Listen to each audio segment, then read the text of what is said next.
Commercial bank customers are not the only victims of the automatic teller machine scam that has rocked Barbados.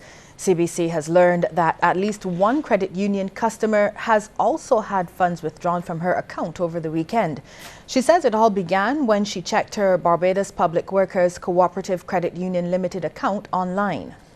I checked my account before I left home and I noticed there were 2 withdrawals. And this was Saturday morning. I am now leaving home. I have my card in my possession, so 2 withdrawals on my account made no sense. I immediately called my banker, which is the credit union, and they immediately checked and noticed, yes, withdrawals were made. The withdrawals were not made at the credit union. They were done at another banking institution. From there, we did follow up, and I did what they requested me to do, which was prepare a letter, have it sent to their office, and fill a discrepancy form. So I now await information from them to see what happens from here. It appears that commercial bank customers are the ones who have felt the brunt of the scam. President of the Barbados Bankers Association, Horace Cobham, says any customer who sees unusual activity on their account should consult with their bank. We value the relationship with our clients. So if our client, any client makes a claim on us indicating that there's a transaction or transactions across their account that they're not familiar with, our obligation to that client is to investigate it. And it starts with asking the client to provide us with the information so that we can begin that investigation. That information is basically to dispute the particular transaction or transactions.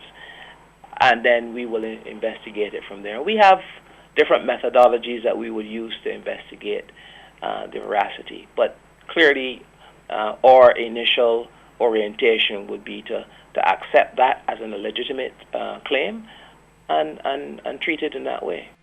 2 men are assisting police with investigations into this scam. A new Electricity Act and amendments to the Income Tax Act will soon be discussed in Parliament. News of this has come from Industry Minister Donville Innes as he toured the Lower Estate St. Michael-based Caribbean LED Lighting Inc. recently. The company specializes in providing LED lighting alternatives to conventional lighting. Mr. Innes disclosed that the new Electricity Act would address what's described as backcourt issues in terms of renewable energy, the Barbados Light and Power, and the Fair Trading Commission. He added that amendments to the Income Tax Act would examine alternative energy and thus set the platform for the development of an industry which includes the provision of energy-efficient items.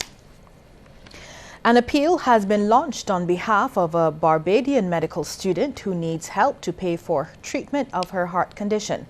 Lisa Oxley was diagnosed 3 months ago with ARCAPA, which is a rare congenital disease. She says the funds are needed for surgery to correct the problem. The cost of the surgery is $60,000 Barbados dollars, and as it stands, the Lisa Oxley Heart to Heart campaign has only been able to raise $3,246. The surgery is scheduled for the 15th of October. The 27-year-old had to suspend her medical internship in Antigua due to heart palpitations. It was taking a toll on my heart as well. Chest pain, shortness of breath, profuse sweating at work. So I just had to, decide, get my heart fixed, then go back. Ms. Oxley, who is in pursuit of a medical career, has a special love for the cardiovascular system. After the surgery and her life is back on track, she would like to open her own cardiac unit in Barbados to help other patients like her. Now, to assist with the cause, the Ellerslie Alumni Association has donated a $3,000 check. However, the vice president of the association, David Prophet Messiah, has made a call to Barbadians to make as many financial donations as they can. Donations can be made to the Lisa Oxley Heart to Heart campaign, and that account is at Scotiabank on Broad Street. The Christchurch East Central Constituency Council has launched a backyard gardening project to help empower residents. According to Chairman of the Council, Orlando Gabby Scott, it is hoped that other councils will follow suit as the project has a number of objectives. The first one is that we recognize that we need Barbadians to get back to growing their own food. And growing food because we all know that Barbados is, we have a economic crunch. And we want Barbadians to really exercise programs, get involved in programs where they could reduce their food bills. We also want Barbadians to grow food that are healthy. Mr. Scott said an official from the Ministry of Agriculture was on hand to show residents how to plant various food items and the best techniques to use. He said the council provided 50 cut cans, 20 bags of topsoil and a variety of seedlings to help residents get started. Also on hand was Parliamentary Representative Ronald Jones, who lauded the initiative. I support the work of the Constituency Council because it is set up to not only to spread the message of governance, but also to spread the message of participation.